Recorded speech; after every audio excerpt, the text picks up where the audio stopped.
اور پھر جب تکبیر تحریمہ کے لیے وہ ہاتھ اٹھائے نیت کے بعد، اور نیت جو ہے یہ زبان سے ادا کرنا ضروری نہیں ہے، بلکہ صرف انسان نے یہ ارادہ کر لیا کہ میں کون سی نماز پڑھ رہا ہوں تو اتنا ہی کافی ہے۔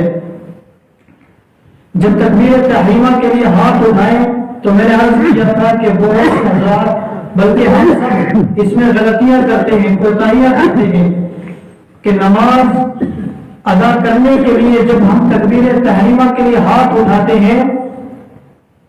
تو سنت کے مطابق ہم ہاتھ نہیں اٹھاتے۔ بہت حضرات اپنی ہتھیلیوں کو آسمان کی طرف اوپر کے لیے کر دیتے ہیں، تو علماء نے اس طریقے کو غلط کہا ہے، سنت کے خلاف لکھا ہے۔ اور بہت سے حضرات اپنے ہاتھ کی ہتھیلیوں کو کانوں کی طرف کر دیتے ہیں، علماء نے اس طریقے کو بھی غلط قرار دیا ہے اور سنت کے خلاف لکھا ہے۔ اور کچھ اپنے ہاتھوں سے کانوں کو پکڑ کر تکبیر تحریمہ کہتے ہیں، اللہ اکبر، تو اس طریقے کو بھی علماء نے جو ہے وہ سنت کے خلاف قرار دیا ہے۔ صحیح طریقہ سنت کے مطابق جو نبی کریم صلی اللہ علیہ وسلم سے ثابت ہے اور جس پر آپ صلی اللہ علیہ وسلم نے عمل کیا،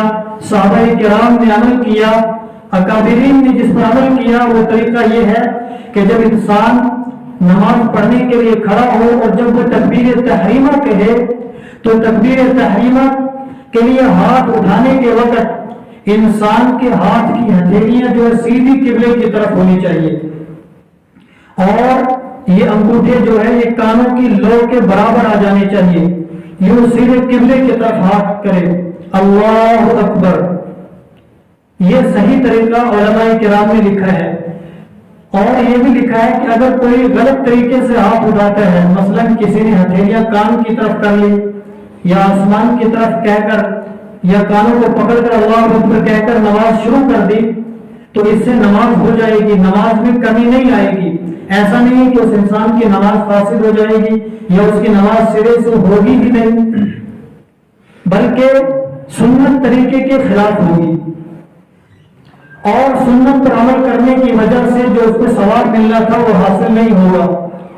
جو سنت کی برکت حاصل ہونی تھی، جو سنت کا نور حاصل ہونا تھا وہ حاصل نہیں ہوگا۔ تو لہٰذا ہم سب کو بھی اس بات کا اہتمام کرنا چاہیے کہ جب ہم نے نماز پڑھنی ہے تو نماز کے وقت ہم تکبیر تحریمہ کے وقت اپنے ہاتھوں کو صحیح اٹھانے کی کوشش کریں سنت کے مطابق۔ پھر جب ہم تکبیر تحریمہ کہہ کر ہاتھ باندھتے ہیں تو اس میں بھی ہم سے غلطیاں ہوتی ہیں کہ بہت سارے حضرات وہ ہاتھ کی ہتھیلی کو دائیں ہاتھ کی ہتھیلی کو بائیں ہاتھ کی ہتھیلی پر رکھ دیتے ہیں، اور کچھ سینے پر ہاتھ باندھ لیتے ہیں، کچھ ناک سے بہت زیادہ نیچے ہاتھ باندھ لیتے ہیں۔ تو یہ تمام طریقے جو سنت کے خلاف ہیں۔ سنت طریقہ یہ ہے جو حدیث سے ثابت ہے کہ جب انسان ہاتھ باندھے نماز کے اندر تو اپنے دائیں ہاتھ کے انگوٹھے کو اور چھوٹی انگلی کو ان دونوں کو ایسے ہلکا بنا لے، اور پھر بائیں ہاتھ کے پونچے کو یہاں سے پکڑ لے، بالکل یہاں سے، اور ان تینوں انگلیوں کو دائیں ہاتھ کی تینوں انگلیوں کو بائیں ہاتھ کی کلائی پر رکھ دے اور ناک سے تھوڑا سا نیچے ہاتھ باندھ لے۔ یہ نماز میں ہاتھ باندھنے کا جو ہے سنت طریقہ ہے۔ اس طریقے پر عمل کرنے سے ہمیں نماز کے اندر جو نور حاصل ہونا ہوتا ہے، جو برکت حاصل ہونی ہوتی ہے، وہ حاصل ہو جائے گی۔ اس کے برخلاف اگر کسی انسان نے ایسے ہاتھ باندھ دیے یا ہتھیلی پر ہاتھ کی دائیں ہاتھ کی ہتھیلی جو ہے دائیں ہاتھ کی پشت پر رکھ دی، اس کی بھی نماز ہو جائے گی، لیکن صرف یہ مسئلہ ہوگا کہ سنت کی خلاف ہوگی۔ اس متعلق 3 حدیثیں ہیں۔ ایک حدیث پاک کے اندر آتا ہے کہ جب ہاتھ باندھنے کے لیے نماز کے اندر ہم ہاتھ باندھیں تو بائیں ہاتھ کی پشت پر دائیں ہاتھ کی ہتھیلی کو رکھ دیں، اور ایک حدیث کے اندر آتا ہے یہاں سے اس کو پکڑ لیں، ایک حدیث کے اندر آتا ہے کلائی پر ہاتھ رکھ دیں۔ تو جو طریقہ ہمارے امام صاحب امام اعظم ابو حنیفہ رحمۃ اللہ علیہ نے بہت سے مشورے کے بعد اور علماء کو بٹھا کر تجویز فرمایا ہے، اس طریقے پر عمل کر لینے کی وجہ سے تینوں حدیثوں پر عمل ہو جاتا ہے۔ لہذا ہمیں جب نماز پڑھنی ہو اور نماز پڑھنے کے لیے تکبیر تحریمہ کہہ کر ہاتھ باندھیں تو ہم بالکل اس طریقے سے جو صحیح اور سنت طریقہ ہے، دائیں ہاتھ کی چھوٹی انگلی سے اور انگوٹھے سے ہلکا بنائیں اور بائیں ہاتھ کے پونچے کو پکڑ لیں، ان تینوں انگلیوں کو بائیں ہاتھ کی کلائی پر رکھیں، اس طریقے پر ہاتھ باندھیں۔ اس طریقے پر عمل کرنے کی وجہ سے ہمیں نماز کے اندر جو نور حاصل ہونا ہوتا ہے وہ حاصل ہو جائے گا۔ اس کے بعد قرات کا مسئلہ آتا ہے۔ جب ہم نے ہاتھ باندھ لیا، تکبیر تحریمہ کہہ لی، تو اب قرات کرنی ہے، تو سب سے پہلے تو ہم نے سبحانک اللہم وبحمدک وتبارک اسمک وتعالی جدک ولا الہ غیرک، یہ پڑھنا ہے، اللہ کی حمد اور اللہ کی تعریف بیان کرنی ہے۔ اس کے بعد اعوذ باللہ من الشیطان الرجیم اور بسم اللہ الرحمن الرحیم پڑھنا ہے آہستہ سے۔ پھر سورۃ الفاتحہ ہے، اور سورۃ الفاتحہ کے بعد کوئی سورت پڑھنی ہے، لیکن اس میں بھی علماء نے لکھا ہے کہ ہم جب قرات کریں نماز کے اندر، چاہے وہ سورہ فاتحہ ہے یا سورہ فاتحہ کے بعد جو ہم سورت ملائیں گے یا قرآن کی چند آیات پڑھیں گے، ان کو اطمینان کے ساتھ ادا کرنا ہے اور ان کے صحیح تلفظ کے ساتھ اور مخارج کے ساتھ ادا کرنا ہے۔ ہم میں سے بعض لوگ بلکہ ہم سب اس میں غلطیاں کرتے ہیں، کوتاہیاں کرتے ہیں اور اس بات کا خیال نہیں رکھتے ہیں کہ ہم نماز کے اندر جو پڑھتے ہیں یا صحیح پڑھتے ہیں یا غلط پڑھتے ہیں۔ چونکہ عربی زبان کے اندر بہت سارے حروف ایسے ہیں کہ جن کے صحیح مخرج نہ نکالنے کی وجہ سے اور ان کو صحیح ادائیگی کی وجہ سے نہ پڑھنے کی وجہ سے ان کے معنی خراب ہو جاتے ہیں، اور قرات کو صحیح کرنا، صحیح مخارج کے ساتھ اس کو پڑھنا، یہ بھی کوئی مشکل کام نہیں ہے۔ اگر ہم تھوڑی سی اس طرف توجہ کریں گے، تھوڑا سا دھیان کریں گے، تو یہ بھی ہم سب کے لیے کوئی مشکل کام نہیں ہے، چاہے چھوٹا انسان ہے یا بڑا ہے، کسی کے لیے مشکل نہیں ہے۔ یہ سب کہنے کی باتیں ہیں کہ اب ہم بڑے ہو گئے ہیں تو اب ذہن کے اندر بات بیٹھتی نہیں ہے۔ سب کو اللہ تعالیٰ نے اچھا ذہن دیا ہوتا ہے، جب دنیا کی باتیں ہمارے ذہن کے اندر بیٹھ سکتی ہیں تو دین کی بات کیوں نہیں بیٹھے گی؟ دنیا کے بڑے بڑے فلسفے اگر ہمیں کوئی سنائے تو ہمیں وہ زبانی یاد رہ جاتی ہیں، تو دین کی ایک چھوٹی سی بات کوئی بتائے وہ ہم کیوں نہیں یاد رکھ سکتے؟ یہ صرف توجہ کی بات ہے اور فکر کی بات ہے۔ چونکہ عربی زبان کے اندر جیسے انگریزی کے اندر 26 حروف ہیں، ایسے ہی عربی زبان کے اندر 29 حروف ٹوٹل ہیں، 29، جن کو حروف تہجی کہا جاتا ہے، الف سے لے کر یا تک کل 29 حروف ہیں۔ اور ان 29 حروف میں سے بھی اکثر حروف وہ ہیں جو ہم اردو کے اندر پڑھتے ہیں، جو اردو کے اندر استعمال ہوتے ہیں، صرف 8 یا 10 حرف ایسے ہیں کہ جن کی مشق کرنی ہوتی ہے، جو ہم سے ادا نہیں ہوتے بغیر مشق کے۔ مثلا ہا اور ہا، ایک ہا جو جیم کے بعد آتا ہے، یہ وسط حلق سے ادا ہوتا ہے، حلق کے درمیانی حصے سے، تو ہم نے اس کو یہیں سے ادا کرنا ہے۔ اور دوسرا ہا حمزہ کے بعد جو ہے ہا، وہ اقصائے حلق سے ادا ہوتا ہے، اس کا مخرج اقصائے حلق یعنی حلق کا آخری حصہ ہے، سینے والی طرف۔ تو ان دونوں کے اندر ہم نے فرق کو ملحوظ رکھنا ہے۔ اگر ہم ان کے اندر فرق نہیں کریں گے تو بہت سے مقامات پر معنی خراب ہو جاتے ہیں۔ میں ایک دو مثالیں چھوٹی سی اس پر عرض کروں، جیسے ہم پڑھتے ہیں نا قل هو اللہ احد، آپ سب کو بھی یہ سورت یاد ہے، چھوٹے بچوں کو بھی یاد ہے، قل هو اللہ احد۔ تو آپ بتاؤ میں جو یہ پڑھ رہا ہوں صحیح پڑھا میں نے؟ قل هو اللہ احد بولو، صحیح پڑھا؟ دیکھنے میں اور سننے میں تو بالکل صحیح ہے، اور آپ بھی ایسے ہی پڑھتے ہیں قل هو اللہ احد، حالانکہ میں چھوٹے کاف سے پڑھ رہا ہوں، یہ غلط ہے۔ اصل ہے قل هو اللہ، قل موٹی آواز سے یہاں بڑا کاف ادا کرنا ہے، اور بڑے کاف سے جب اس کو ادا کریں گے قل، تو معنی ہوگا اے نبی جی کہہ دیجئے هو اللہ احد، اللہ ایک ہی ہے۔ جب ہم اس کو چھوٹے کاف سے ادا کریں گے جیسے ہم سب پڑھتے ہیں، اس کا خیال ہی نہیں کرتے قل هو اللہ، تو معنی ہوں گے آپ کھاتے رہیے اللہ ایک ہی ہے، تو کتنی خرابی ہو گئی۔ ایسے ہی ہاں کا مسئلہ ہے اور ہاں کا مسئلہ ہے، تو ہم پڑھتے ہیں نماز میں الحمدللہ رب العالمین، تو یہاں ہاں نکالنے کی کوئی کوشش نہیں کرتا ہے، اور کسی کو اس طرف دھیان بھی نہیں گیا ہوگا الا ماشاء اللہ کوئی ایک۔ تو یہاں بھی بڑا حالہ نکالنے کی وجہ سے معنی کے اندر خرابی ہو جاتی ہے. مثلا الحمد اصل ہے الحمد حمد، اس کے معنی ہے تمام تعریفیں للہ، اس اللہ کے لیے ہے، رب العالمین جو تمام جہانوں کا پروردگار ہے، تمام جہانوں کا پالنہار ہے، پالنے والا ہے. اگر ہم اس کو چھوٹے ہاتھ سے ادا کریں گے جیسے عام طور پر پڑھا جاتا ہے، کوئی اس کی فکر نہیں کرتا، الحمد چھوٹے ہاتھ سے، تو معنی ہو جائیں گے کہ تمام پھٹے پرانے کپڑے اس اللہ کے لیے ہیں جو تمام جہانوں کا پالنہار ہے. تو حمد اور حمد میں فرق نہ کرنے کی وجہ سے معنی کے اندر گڑبڑ ہو جاتی ہے. تو جب ہم معنی کے اندر خرابی کر دیں گے تو ہماری نماز کیا درست ہو جائے گی؟ اس لیے ہم نے اس کو بھی درست کرنے کی کوشش کرنی ہے کہ ہم جو نماز کے اندر قرات کرتے ہیں، چاہے وہ سورہ فاتحہ ہے یا قل هو اللہ احد ہے یا کوئی اور صورتیں ہمیں یاد ہیں، ہم ان کو صحیح جو مخارج کے ساتھ اچھی طرح سیکھنے کی کوشش کریں تاکہ ہماری نمازیں جو ہے وہ سنت کے دائرے میں آ جائیں، خشوع اور خضوع کے دائرے میں آ جائیں، اور نمازوں کی وجہ سے ہمیں جو سنت، جو نور حاصل ہونا ہے، جو برکتیں حاصل ہونی ہیں، جو ثواب حاصل ہونا ہے، اس میں کمی نہ آئے. تو یہ کوئی مشکل کام نہیں ہے. اور اس کے بعد قیام، جب ہم نماز کے اندر قیام کرتے ہیں تو قیام میں ہم کو بالکل سیدھا کھڑا ہونا ہے کہ قیام کے اندر انسان کی گردن جو ہے وہ تھوڑی سی نیچے کی طرف جھکی ہوئی ہوگی، صرف اس وجہ سے کہ نگاہیں جو ہے وہ سجدے کی جگہ پر ٹکی رہے. اس سے زیادہ قیام کے اندر جھکنا یہ سنت کے خلاف ہے. جیسا کہ بہت سے حضرات نماز کے اندر کبھی دائیں طرف جھک جاتے ہیں اور ایسے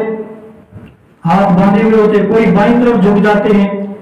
اور کوئی بالکل ہی اپنی کمر کو نیچے کی طرف جھکا دیتا ہے، کمر کے اندر خم آ جاتا ہے، ٹیڑھا پن پیدا ہو جاتا ہے. تو یہ طریقہ سنت کے خلاف ہے.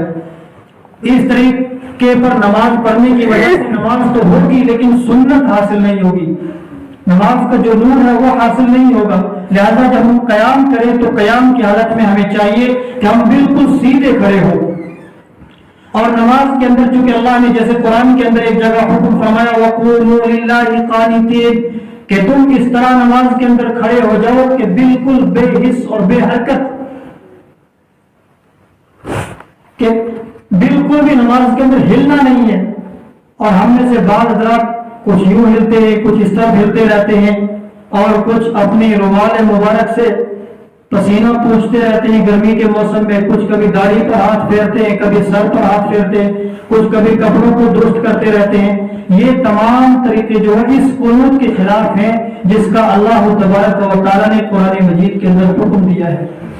جب ہم دنیا کے اندر دنیا کے کسی معمولی سے معمولی حکمران کے سامنے کھڑے ہوتے ہیں تو بالکل ادب کے ساتھ کھڑے ہوتے ہیں اور ادب کا مظاہرہ کرتے ہیں. وہاں ہم یہ نہیں کرتے کہ کبھی یوں ہل رہے ہیں، کبھی اس طرف ہل رہے ہیں، کبھی پسینہ پوچھ رہے ہیں، کبھی داڑھی پر ہاتھ پھیر رہے ہیں اور کبھی کپڑے درست کر رہے ہیں. کیوں؟ اس لیے کہ بادشاہ کے ادب کے خلاف ہے. جب بادشاہ کے سامنے ہم نے کھڑا ہونا ہے تو بالکل ادب کا مظاہرہ کرتے ہوئے کھڑے ہونا ہے.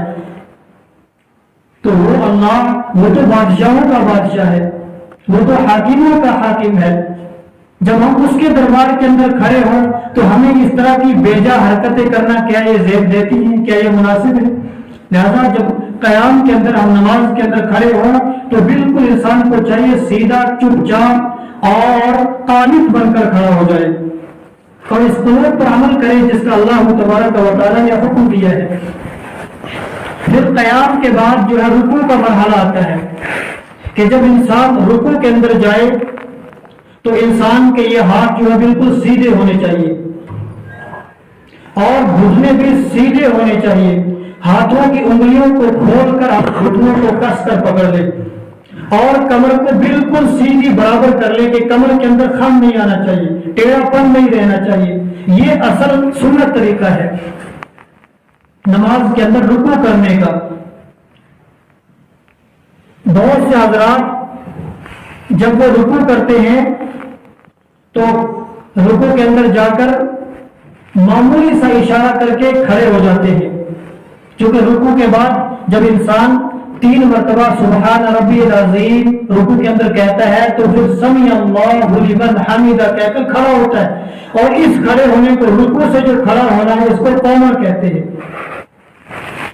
اس قوما میں بھی ایک سنت ہے جو ہم سب سے متروک ہو گئی ہے، ہم سب سے چھوٹ چکی ہے، وہ یہ ہے کہ جب ہم قوما کرتے ہیں رکوع میں جانے کے بعد تسبیحات کو ادا کرنے کے بعد سمیع اللہ لمن حمدہ کہہ کر کھڑے ہوتے ہیں، تو یہاں بھی ہمیں تھوڑی دیر اطمینان سے رکنا ہے۔ ایک حدیث پاک کے اندر آتا ہے، ایک صحابی فرماتے ہیں کہ اللہ کے نبی صلی اللہ علیہ وسلم رکوع کے بعد جب کھڑے ہوتے تھے قوما کرتے تھے تو آپ اتنی دیر کھڑے رہ جاتے تھے کہ جتنی دیر آپ رکوع کے اندر رہتے تھے۔ مطلب یہ ہے کہ اگر آپ صلی اللہ علیہ وسلم 3 مرتبہ سبحان ربی العظیم رکوع کے اندر کہتے تھے تو جتنی دیر سبحان ربی العظیم 3 مرتبہ کہنے میں لگتی ہے تو گویا اتنی دیر آپ قوما میں بھی کھڑے رہتے تھے اور اس کے بعد سجدے کے اندر جاتے تھے۔ لیکن ہم سب سے یہ سنت متروک ہو گئی ہے، لہذا اگر ہم سب اتنی دیر نہیں رک سکتے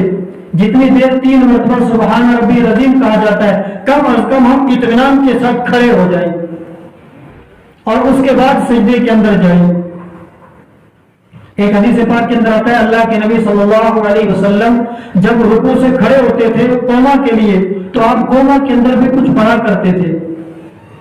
ربنا لک الحمد کے بعد آپ کہا کرتے تھے حمدن کثیرا طیبا مبارکا فیہ کما یحب ربنا ویرضا۔ تو گویا جتنی دیر ان الفاظ کے پڑھنے میں لگی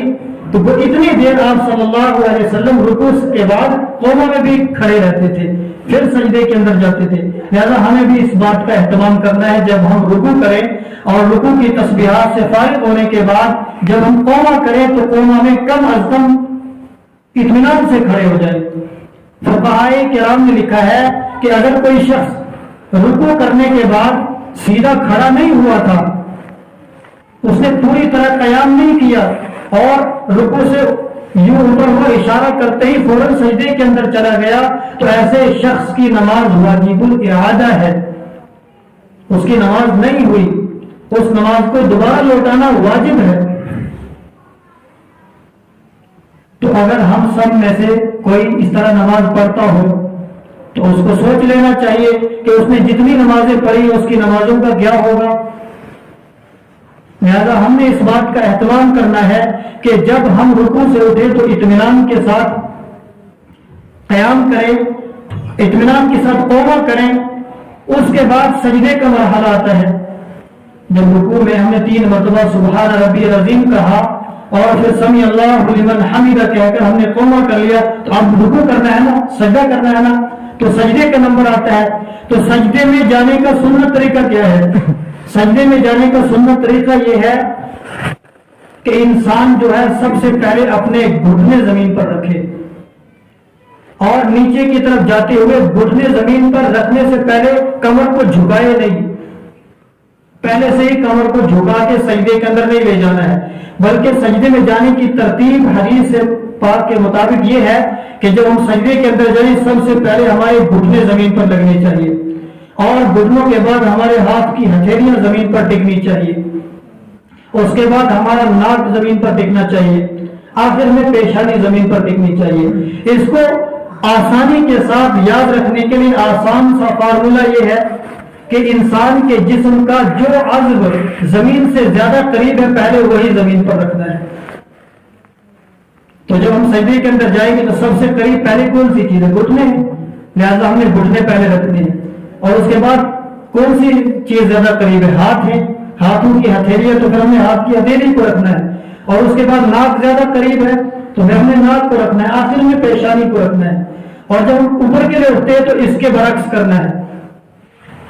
یہ سجدے کے اندر جانے کی جو ہے سنت ترتیب ہے۔ اگر کوئی شخص اس طریقے سے سجدے کے اندر نہیں گیا، اس ترتیب کے خلاف اس نے سجدہ کیا، نماز اس کی بھی ہوگی۔ دنیا کا کوئی مفتی یہ فتویٰ نہیں دے سکتا کہ اس کی نماز نہیں ہوئی، کیونکہ جب سجدہ ہو گیا تو نماز ہو گئی، اس نے پیشانی کو ناک کو اللہ کے سامنے رکھ دیا، اس کا سجدہ ہو گیا، جب سجدہ ہو گیا تو نماز بھی ہو گئی۔ تو اب کوئی مفتی یہ فتویٰ نہیں دے گا کہ اس کی نماز نہیں ہوئی، لیکن یہ ضرور کہے گا کہ نماز کے اندر جو سنت طریقہ تھا سجدہ کرنے کا، اس طریقے کے مطابق اس نے سجدہ نہیں کیا، لہذا سنت کا جو نور حاصل ہونا تھا، سنت کی جو برکت حاصل ہونی تھی، وہ برکت حاصل نہیں ہوگی۔ اور یہی وجہ ہے کہ آج ہماری نمازوں کی وجہ سے ہمیں برکتیں حاصل کیوں نہیں ہوتی،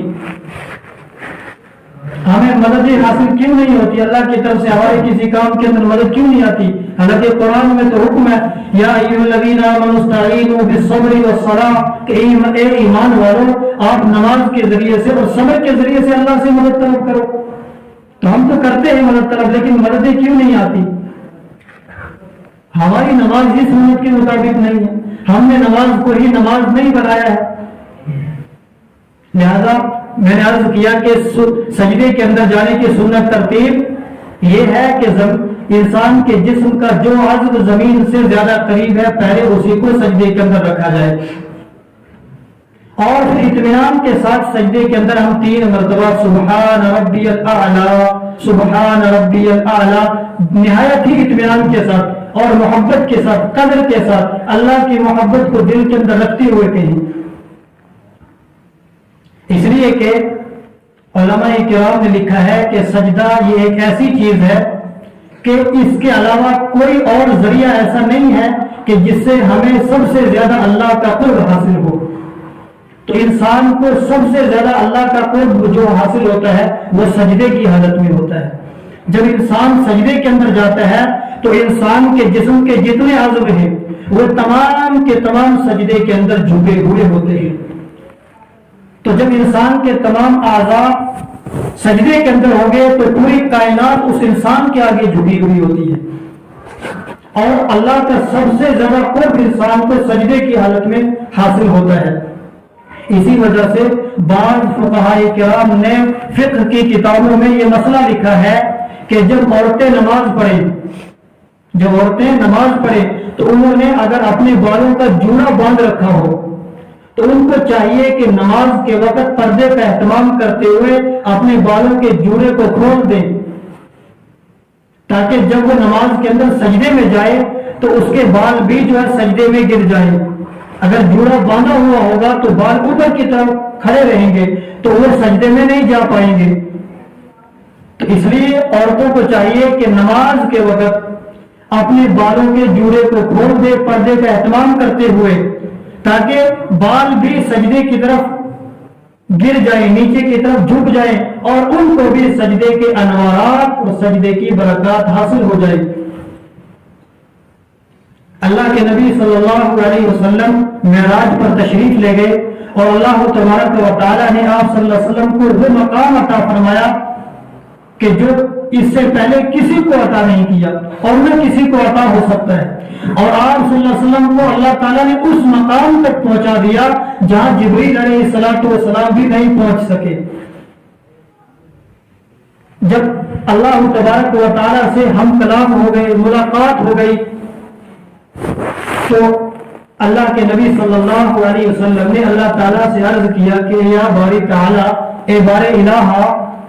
آپ نے مجھے تو معراج عطا فرما دی، مجھے تو اپنا اتنا زیادہ قرب عطا کر دیا کہ قرب خاص عطا فرما دیا، لیکن میرے امتیوں کا کیا ہوگا؟ یہ آپ صلی اللہ علیہ وسلم نے اپنی زبان حال سے عرض کیا، تو اس کے جواب میں اللہ تبارک و تعالی نے آپ صلی اللہ علیہ وسلم کو 50 نمازوں کا تحفہ دیا، اور پھر کم کرتے کرتے آخر میں 5 نمازیں رہ گئی، لیکن ثواب 50 کا ہی برابر ملتا ہے، کیونکہ اللہ کے قانون کے اندر تبدیلی نہیں ہوتی، جو بات کہہ دی تو وہ پکی ہو گئی۔ اللہ تعالیٰ نے فرما دیا کہ آپ کی امت 5 نمازیں پڑھے گی، لیکن 5 نمازوں کا ثواب 50 کے برابر ملے گا۔ تو جب 5 نمازیں اللہ تبارک و تعالیٰ نے حضور اکرم صلی اللہ علیہ وسلم کو امت کے لیے عطا فرمائی، فرمایا کہ آپ کی امت نماز پڑھے گی اور نماز کے اندر سجدہ کرے گی، تو جب آپ کی امت میں سے کوئی سجدے کے اندر جائے گا تو اس کے جسم کے تمام اعضاء اللہ کے سامنے جھکے ہوئے ہوں گے، تو گویا سجدے، چونکہ جس وقت ہم سجدے کے اندر جاتے ہیں یا نماز کے اندر ہوتے ہیں تو ہم کہاں کھڑے ہوتے ہیں؟ اللہ رب العزت کی بارگاہ کے اندر. اسی لیے اللہ کے نبی صلی اللہ علیہ وسلم نے ایک مقام پر فرمایا ان تعبد اللہ کأنک تراہ، کہ جب آپ نماز پڑھو تو یہ خیال کرو کہ ہم اللہ کو دیکھ رہے ہیں، کیونکہ اللہ کی بارگاہ کے اندر موجود ہے. اور اگر یہ خیال ہمارے دل کے اندر پیدا نہیں ہوتا ہے، کم از کم یہ تصور کرو ان تعبد اللہ کأنک تراہ فإن لم تکن تراہ فإنہ یراک، کہ وہ تو مجھے دیکھ رہا ہے. تو گویا سجدے میں اللہ تعالیٰ اس امت کو معراج عطا فرما دیتے ہیں. اسی لیے حدیث پاک کے اندر کہا گیا ہے الصلاۃ معراج المؤمنین، جو خطبے میں نے حدیث پڑھی کہ نماز جو ہے وہ مومنین کی معراج ہے. لہذا ہم جب سجدے کے اندر جائے تو سجدہ اطمینان کے ساتھ اللہ کی محبت کو دل کے اندر رکھتے ہوئے اطمینان کے ساتھ تسبیح کو ادا کریں اور تمام اعضاء کو سجدے کے